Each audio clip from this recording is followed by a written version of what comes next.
전능하사 천지를 만드신 하나님 아버지를 내가 믿사오며 그 외아들 우리 주 예수 그리스도를 믿사오니 이는 성령으로 잉태하사 동정녀 마리아에게 나시고 본디오 빌라도에게 고난을 받으사 십자가에 못 박혀 죽으시고 장사한 지 사흘 만에 죽은 자 가운데서 다시 살아나시며 하늘에 오르사 전능하신 하나님 우편에 앉아 계시다가 천리로서 산자와 죽은 자를 심판하러 오시리라. 성령을 믿사오며 거룩한 공회와 성도가 서로 교통하는 것과 죄를 사하여 주시는 것과 몸이 다시 사는 것과 영원히 사는 것을 믿사옵나이다. 아멘. 찬송가 338장입니다. 찬송 338장입니다. 내 주를 가까이 하게 함은 십자가 진 같은 고생이나 내 일생 소원은 늘 찬송하면서 주께 더 나아가기 원합니다.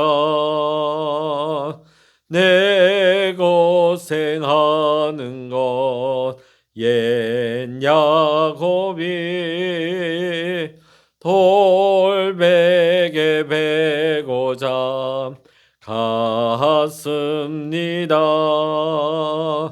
꿈에도 소원이 늘 찬송하면서 주께 더 나아가기 원합니다. 전성에 가는 길 험하여도 생명길 대나니 은혜로다. 천사 날 부르니 늘 찬송하면서 주께 더 나아가기 원합니다. 야곱이 잠 깨어 일어나는 돌단을 쌓은 거 본받아서 숨질 때 되도록 늘 찬송하면서 주께 더 나아가기 원합니다.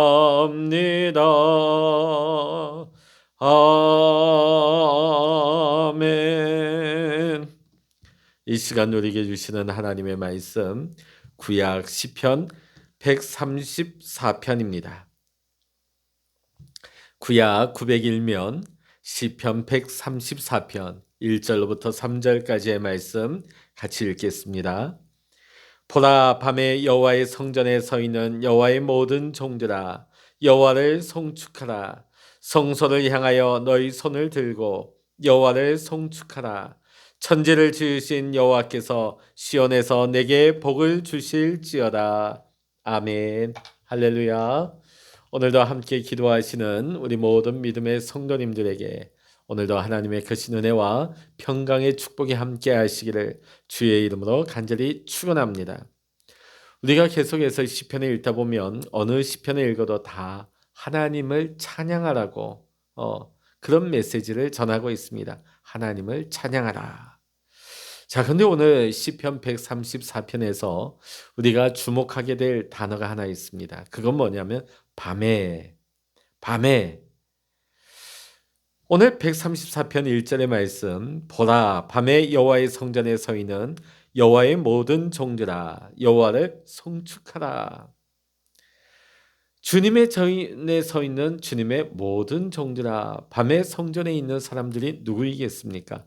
레위인들이죠. 성소를 섬기고 있는 레위인들입니다. 자, 근데 그러면 오늘 이 134편은 성소를 지키고 있는 레위인들에게만 주시는 말씀이냐? 그렇지 않습니다. 오늘 시편 기자가 왜 밤에 찬양하는 것이 특별하다고 언급을 했을까요?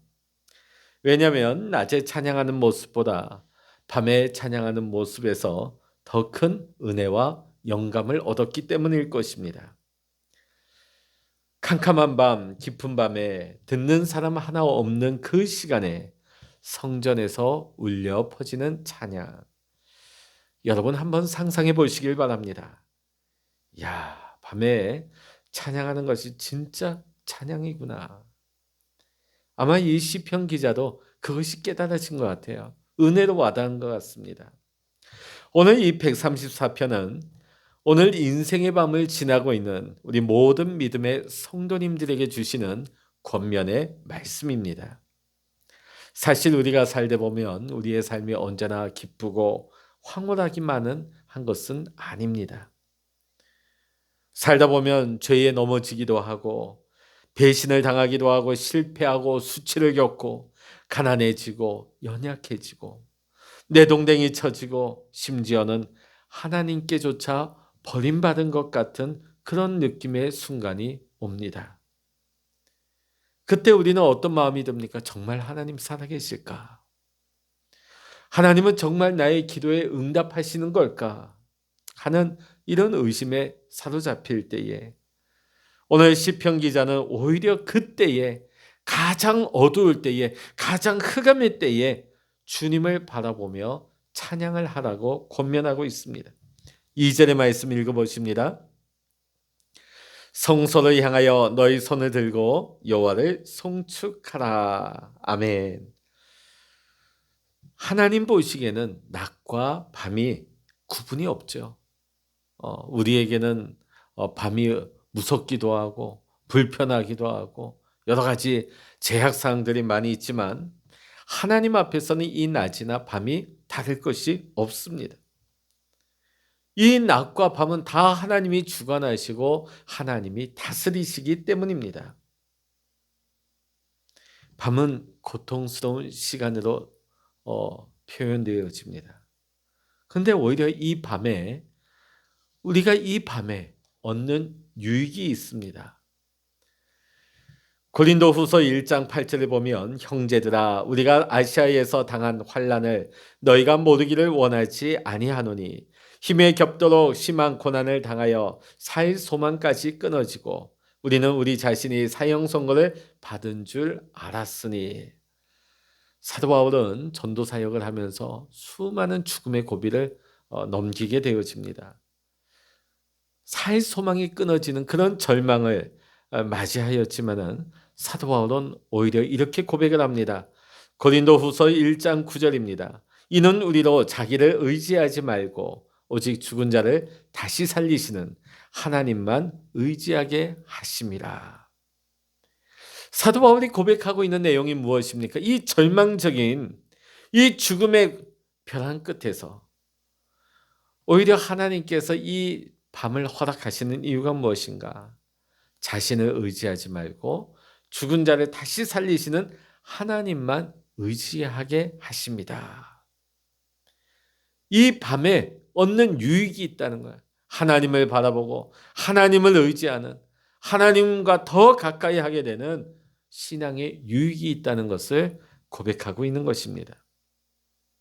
이처럼 밤을 만났을 때에 유익이 있기 때문에 사도 바울의 고백처럼 밤이 왔을 때에 우리 믿음의 성도는 실망하거나 낙심하고 주저앉아 버리는 것이 아니라 더욱 주님을 의지해야 될 줄로 믿습니다. 우리가 밤에도 찬양을 하려면 정말 소중한 것이 무엇인지를 우리는 알아야 합니다. 우리가 세상의 모든 것 다 잃어버린다 할지라도 결코 잃어버려선 안 되는 것이 무엇이 있을까요? 그것은 바로 예수님이십니다. 예수 그리스도. 예수님이 우리 안에 거하심을 우리가 알고 믿게 되어지면, 그것이 믿어지면 아무리 치를 것 같은 어둠 중에서도, 그 한밤중에도 우리는 하나님을 찬양할 수가 있습니다. 그래서 오늘 134편 2절에 보면 성소를 바라보며 찬양하라 하고 있는 것입니다. 성소를 바라보며 찬양해라. 우리가 불신자들에게 전도할 때에 예수 믿으면 복을 받습니다. 예수 믿으면 건강해집니다. 예수 믿으면 하나님의 부유의 축복을 주십니다. 물론 이게 틀린 말은 아니에요. 하나님이 복을 주셔서 건강의 복, 물질의 복, 평강의 복을 주시죠. 자, 그런데 예수님을 믿어도 우리는 밤을 만날 수가 있습니다. 예수님 믿는 사람도 밤을 만날 수가 있어요. 그러면 불신자들이 이렇게 우리에게 물을 수 있습니다. 그럴 거면 왜 예수님을 믿습니까? 예수님을 믿는 그 신앙의 보상은 없는 것입니까?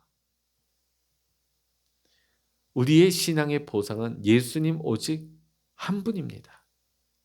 예수님만이 우리 신앙의 보상의 전부가 되십니다. 그러기에 우리가 예수님을 바라보면 어떤 시험과 환난 중에서도 우리는 찬양할 수가 있는 것입니다.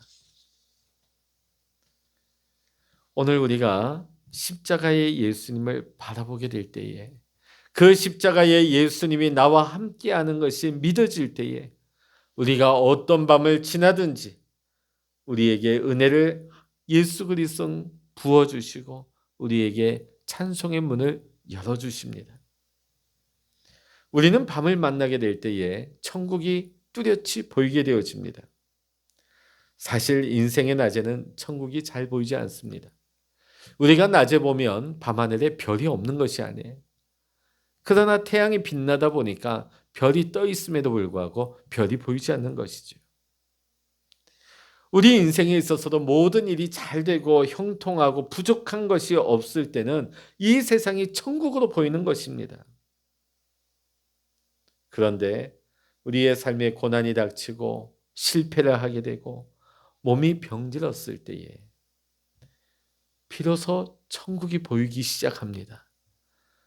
천국이 매우 가까이 여겨지고 비로소 천국에 대한 말씀이 귀에 들어오기 시작하는 것입니다. 미국의 어느 성도가 여행 중에 어느 시골 조그마한 작은 교회를 방문하게 되었습니다. 마침 주일이 되어서 그 시골 교회에 들어가서 함께 예배를 드리는데, 그 예배당에 앉아있는 교인이 한 10명 남짓 되었다고 합니다. 근데 그 10명 남짓한 성도가 얼마나 기뻐하며 뜨겁게 하나님을 찬양하며 충만하게 은혜 가운데 예배를 드리는지 깜짝 놀랐다고 합니다. 나오셔서 말씀을 증거하시는 목사님도 얼마나 열정적으로 최선을 다해서 은혜롭게 설교를 하시는지, 그 분위기만 보면 마치 수만 명의 교인들이 모여서 예배드리는 것과 같다고 느껴졌다고 합니다. 예배 후에 이 성도가 목사님에게 은혜 받았다고 인사를 드리면서, 목사님, 어떻게 이런 작은 시골 교회에서 숫자도 몇 되지 않은 이 성도님들 앞에서 어떻게 기쁨이 넘치는 힘찬 찬송이 나올 수 있고 어떻게 목사님은 그렇게 힘차게 말씀을 전할 수가 있습니까? 하고 질문을 했다고 합니다. 그때 목사님이 신학교를 졸업하고 본인이 교단으로부터 이 시골 교회에 파송을 받았을 때, 그가 첫 예배를 드릴 때는 불과 그 앞에 2명이 앉아 있었다고 합니다. 그때 이 젊은 목사님은 크게 낙담을 했다고 합니다. 그러던 어느 날 말씀을 읽다가 히브리서 12장 1절의 말씀을 읽다가 크게 깨달은 게 있었다고 합니다. 그리고 목사님의 태도와 목사님의 목회 방향을 바꾸어 놓았다고 합니다. 히브리서 12장 1절의 말씀을 보면 우리에게 구름같이 둘러싼 허다한 증인들이 있으니, 이때까지 목사님은 본인 앞에 2명의, 그것도 연세 많은 할아버지만 할머니만 앉아있다고 보였는데, 히브리서 12장 1절을 보니까 지금 구름같이 둘러싼 허다한 증인들이 이곳에 함께 있다는 것이 와닿은 거예요. 그것이 믿어진 거예요. 그날 목사님은 하나님 앞에 엎드려 눈물 흘려 기도했다고 합니다. 하나님, 저를 용서해 주십시오.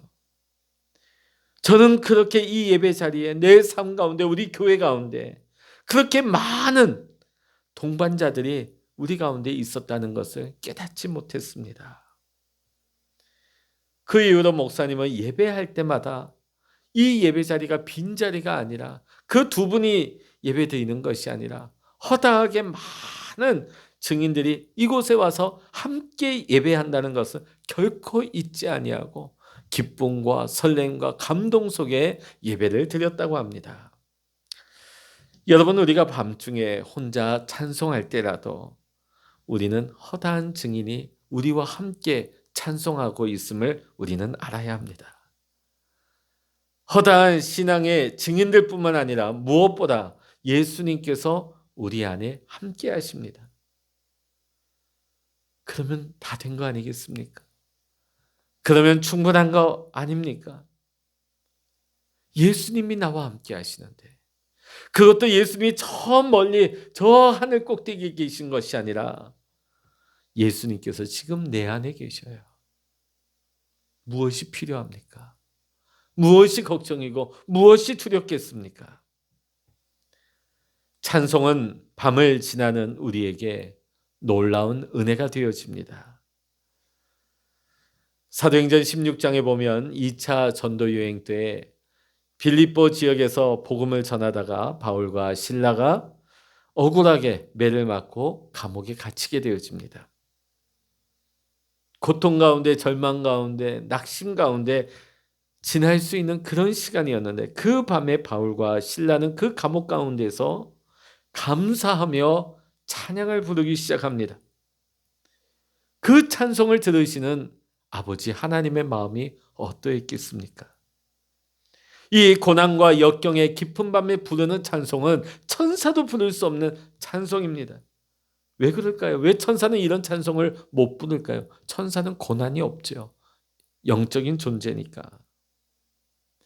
밤에 부르는 찬양은 이 세상을 살아가는 우리 믿음의 성도들만이 부를 수 있는 믿음의 특권입니다. 찬양할 수 있다는 거. 이 얼마나 놀라운 축복입니까?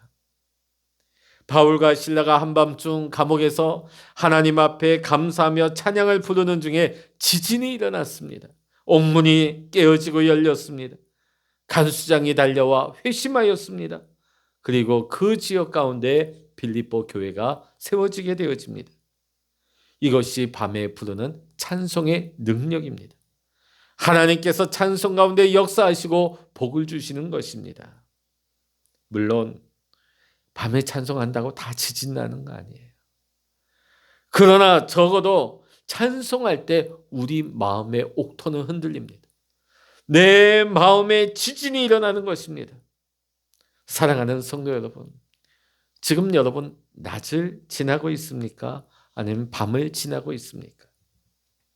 아마 지금 이 상황 속에서 밤을 지나고 있다고 생각되는 분들이 아마 대부분일 것 같습니다. 그렇다면 이 밤에 우리가 할 일이 무엇이겠습니까? 세상 많은 사람들은 단식하고 원망하고 염려하고 두려워합니다. 그러나 내 안에 예수 그리스도를 모시고 이 깊은 밤중을 만난 우리 예수님의 사람들은 단식하고 원망하고 염려하고 두려워할 것이 아니라 오늘 시편 기자의 권면대로 하나님을 이 밤중에 찬양해야 될 줄로 믿습니다. 여러분이야말로 이 밤에 하나님의 집에 서 있는 자가 아니겠습니까? 밤은 밤대로 하나님이 우리에게 주시는 은혜의 밤인 줄로 믿습니다.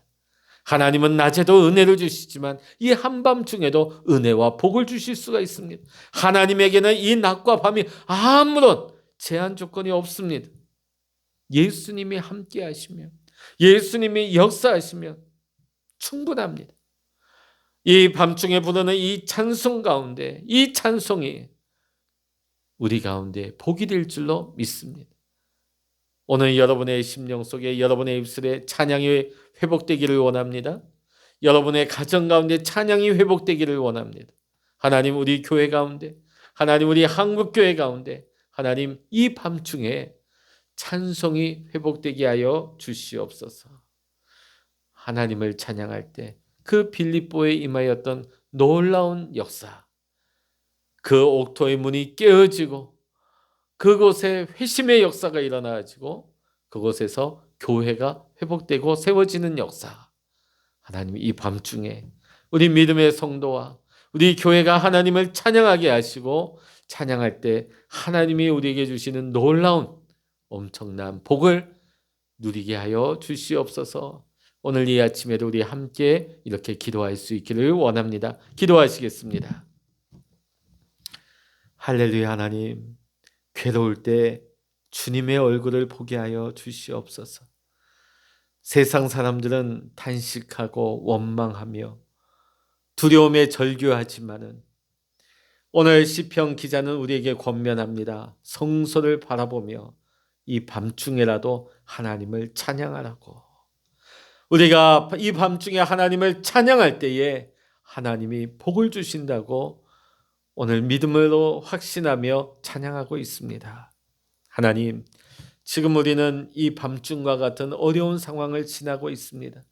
그러나 이 상황이 오히려 하나님 앞에 찬양할 때요, 우리가 하나님을 찬양할 때 하나님, 이 상황, 우리를 가두고 우리를 억압하고 있는 이 어려운 상황들이 속히 깨어지게 하시고, 하나님, 우리 가운데 회복의 은혜가 임하시사 하나님, 우리 가정이, 우리의 심령이, 우리 자녀들이, 우리 교회가, 이 나라, 이 땅에, 세계의 열방이 하나님 다시금 회복되고 살아나는 역사가 일어나게 하시고, 하나님께서 주시는 놀라운 축복을 맛볼 수 있는 찬양의 복을 누리게 하여 주시옵소서. 하나님 아버지, 오늘 이 아침에도 하나님, 우리가 주님 앞에 엎드려 내 마음을 쏟아놓을 때에 내 마음의 상처와 내 마음의 응어리와 염려와 근심 다 쏟아지게 하시고, 하나님이 주시는 시원한 하나님의 은혜만이 우리 가운데 충만하게 하여 주시옵소서. 하나님의 크고 놀라운 비밀한 일들을 깨닫게 하시며, 비록 현실과 상황은 당장 변하지 않는다 할지라도 감사하며 찬양할 때 하나님, 이미 하나님의 나라를 보면서 꿈을 꾸면서 기뻐하고 감사할 수 있는 우리 믿음의 성도님들 될 수 있도록 축복하여 주시옵소서. 모든 감사와 영광을 우리 주님께 올려드리며 우리 주 예수 그리스도의 이름으로 간절히 기도하옵나이다. 아멘. 찬양하라 내 영혼아, 찬양하라 내 영혼아, 내 속에 있는 것들아 다 찬양하라. 기도하라 내 영혼아, 기도하라 내 영혼아,